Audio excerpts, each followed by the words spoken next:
It was a quiet afternoon in late September. The sun was warm but not harsh, and a soft breeze carried the scent of falling leaves across our backyard. My husband, Walter, had always been proud of staying active even at 78 years old. He loved working in the garden, tending to the roses he had planted for me when we first moved into this house. I was inside finishing some chores when it happened. Walter had gone out to trim a few overgrown branches near the back fence. The ground was uneven there, with hidden dips and roots just beneath the grass. One moment he was standing tall, shears in hand. The next he slipped. His foot caught a hidden root and he fell hard onto his side. At first he thought it was nothing, a minor tumble, something he could brush off easily like he had when he was younger. But when he tried to push himself up, he realized something was wrong. His hip ached sharply, and a strange dizziness clouded his mind. He reached for his pocket out of habit, hoping to grab his cell phone, but it was not there. It was sitting on the kitchen counter where he had left it charging that morning. I did not hear him fall. The house was too far from the back fence, and the windows were closed. He lay there, the coolness of the earth seeping into his skin, the weight of loneliness settling heavier than the pain itself. Walter tried to call out, but the nearest neighbor was not within earshot. There was no one to hear him, no one to help. It was just him, lying helpless in the middle of a beautiful afternoon. Minutes stretched into what felt like an eternity. For the first time, Walter felt a fear that he had never experienced before. It was not just the fear of pain or even the fear of injury. It was the terrifying realization that, at his age, even something as simple as a fall could turn into a life-threatening situation if no one came. That was the moment when he understood. He needed to think carefully. He needed to stay calm. His survival depended not on strength or speed, but on patience and a plan. And that was when he remembered the advice he had once read but never thought he would need. Walter lay still for a few moments, gathering his thoughts. The first instinct was, of course, panic. His heart raced. He wanted to scramble to his feet, to get up as fast as he could, to pretend nothing had happened. But even shifting his weight slightly sent a sharp jolt of pain through his hip and lower back.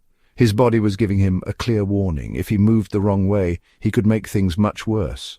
Biting back the urge to panic, Walter forced himself to breathe slowly, in through the nose, out through the mouth. He remembered the advice he had once overheard in a community health workshop, almost by accident. They had said, the first thing to do after a fall is not to rush. It is to pause, to breathe, to assess. And so he did. Lying flat on the grass, he began a mental checklist. Could he move his arms? Yes. Could he move his legs? Carefully he flexed one foot, then the other. Painful, but possible. His head was clear, his breathing steady. That was a good sign. Walter shifted his weight onto his uninjured side. Slowly, carefully, he began to roll his body until he was lying on his side, knees bent slightly. It was awkward, but he managed. Every tiny movement felt like an enormous effort, but he knew that staying flat and waiting was not an option. He glanced around the yard. There was a sturdy bench about 15 feet away. If he could somehow reach it, he could use it for support. It was a long distance to crawl for someone in his condition, but it was the only real option. The thought of crawling on the ground at 78 years old bruised Walter's pride almost as much as his body. He had always been a strong man, independent, capable, but today was different. Today was about survival, not pride. One small move at a time. He placed his palms flat against the ground and gently pressed himself onto his hands and knees. The pain flared again, but he gritted his teeth and held steady. Slowly, steadily, Walter began to crawl. Each movement was deliberate, almost painfully slow. But he refused to let fear or frustration take over. The goal was simple: reach the bench, find safety, stay calm, because he knew now rushing could be dangerous. Careful persistence was the only path forward. Walter finally reached the bench after what felt like an eternity. His arms trembled from the effort and his breathing was shallow, but he was determined. The first thing he did was sit back on his side, giving himself a few seconds to rest. The bench was not high, but it was sturdy, and it would have to be enough. He reminded himself again of the advice he had heard about the chair method. Roll onto your side, get onto hands and knees, crawl to a sturdy surface. Place both hands on the seat. Bring one foot forward into a half-kneeling position, then push up slowly, using the seat to support yourself. Walter positioned his palms flat on the seat of the bench. His arms shook slightly, but he planted them firmly. He bent his right knee and brought it forward, planting his foot flat on the ground. His left knee stayed down, acting as extra support. This was the most critical moment. Taking a deep breath, he pushed down with both hands while simultaneously pressing his right foot into the ground. His body lifted slowly, shakily, and for a second he thought he would tip over backward. Panic flashed through him, but he stayed steady. Slowly, he shifted his weight onto his stronger leg. The pressure on his joints was intense, but he managed to lift himself high enough to swing his left knee up and place his foot flat on the ground too. Still holding onto the bench, he pivoted carefully, turning so that he could lower himself gently into a sitting position. Relief flooded through him the moment he sat down. He was up.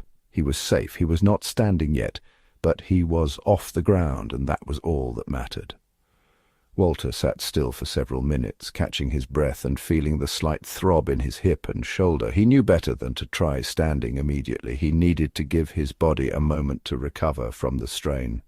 Looking down at his hands resting on his knees, Walter realized just how vulnerable he had felt lying there, helpless in his own backyard. The fall had been sudden. The process of getting up had been slow, but he had done it. He had chosen calm over panic, step by step, breath by breath, and that had made all the difference. Walter sat quietly on the bench, feeling the ache in his body spread. He knew he was lucky this time, but he could not shake the thought that next time might be worse. What if there had been no bench nearby? What if he had fallen in a different part of the yard? What if his legs had been too weak to push himself up? The questions circled in his mind like slow-moving clouds. Later that evening, while resting at home, Walter found himself searching for answers online. He came across a method he had never practiced before, something called the scoot method. The video showed a man about his age demonstrating how to get up after a fall without needing to kneel or place too much strain on the knees. Walter leaned forward, interested. The idea was simple. If kneeling was impossible, you could use anything around you to build a small staircase. Couch cushions, firm pillows, even books stacked securely. After falling, you would scoot toward your makeshift staircase. Still lying mostly on your side, you would inch up until your bottom was resting on the lowest step. Then you would push backward with your hands, climbing step by step until you were high enough to reach a stable surface like a chair or a sturdy table. It was not fast, it was not easy, but it was possible. Walter replayed the video several times, imagining himself doing the same thing. The method looked exhausting, but at least it did not require getting on his knees, which he knew would have been impossible today. The key lesson was clear. You needed to plan ahead. You needed to be resourceful. And most importantly, you needed to stay calm and focused, even after a fall. Walter decided that starting tomorrow, he would practice both methods at home with the help of his wife. It was not enough to hope he would never fall again. He needed to be ready in case it happened. He closed his laptop, feeling a small sense of comfort. He had learned something new. He was not powerless. Preparation could make all the difference. And Walter was determined never to feel that helpless again. That night, as Walter and I sat together at the kitchen table, we made a promise to each other. We would not wait for another fall to remind us how vulnerable aging could be. We would act now, while we still had time. Together, we created a simple list of practical steps to make our home and habits safer. Here are the 8 actions we decided on. 1. Strengthen leg muscles daily. Walter would begin doing simple leg strengthening exercises. Even 10 minutes a day of gentle chair squats or standing on one foot could make a real difference over time. 2. Practice the chair and scoot methods. We agreed to practice getting up from the ground once a week using both methods. Muscle memory matters. When panic strikes after a fall, what you have practiced calmly can save you. 3. Reduce home hazards. We spent a full Saturday removing loose rugs, installing nightlights and rearranging furniture to create wider, clearer walking paths throughout the house. 4. Keep a fall kit nearby. We created a small fall kit by each favorite chair, a charged mobile phone, a call button, and a lightweight blanket. If Walter ever found himself down, he could stay warm while waiting for help. 5. Practice deep breathing for calmness. After a fall, fear and panic make everything harder. Walter started practicing simple, deep breathing exercises to train his body to stay calm in stressful moments. 6. Always carry a simple aid. We found a lightweight folding cane that Walter could carry when working in the yard. Even if he did not always need it, it would give him extra stability and something to grab during unexpected moments. 7. Wear proper footwear indoors. We bought non-slip house shoes with good ankle support. Slippery socks or worn-out slippers were no longer an option inside our home. 8. Stay hydrated and nourished. Dehydration and weakness increase fall risk. We made a pact to keep a water bottle nearby at all times and to eat small, healthy meals throughout the day to maintain energy. Each of these steps seemed small, but when combined they created a sense of control we had not felt in a long time. We could not erase the risks of aging, but we could respect them, prepare for them, and refuse to live in fear. As the weeks passed, Walter and I built a quiet routine.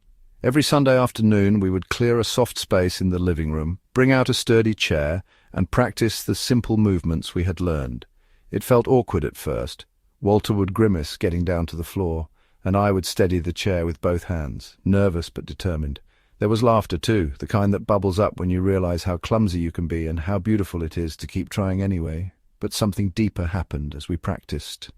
Walter's confidence grew. He moved with more purpose. He no longer feared the floor like it was an enemy waiting to trap him. Instead, he saw it as a surface he could manage, a place he could leave if he needed to. The truth is that practicing fall recovery is not about expecting to fall, it is about knowing that even if the worst happens, you are not helpless. It is about reclaiming a piece of independence that fear tries to steal away as we grow older. I watched Walter move from struggling to kneel to mastering the chair method with surprising ease. I watched him build strength not just in his legs but in his spirit. He was no longer the man who had looked at me with shame in the yard that day. He was a man who faced the reality of aging with courage, not denial. Practicing fall recovery was not about pretending that aging was easy. It was about refusing to let fear rule our days. It was about teaching our bodies and minds that preparation is an act of love for ourselves and for each other. We realized something profound. Every fall we practiced was not a sign of weakness. It was a declaration: we are still here, we are still capable, we still have the power to choose how we live. And in a world that too often forgets the quiet battles fought by those who age, this choice mattered more than anything else. Looking back now, I realize that fall recovery practice gave us far more than just a physical skill. It gave us peace. It changed the way Walter walked through life. He still needed his cane, and he still moved a little slower than he once did. But the fear that once lurked in every cautious step was gone.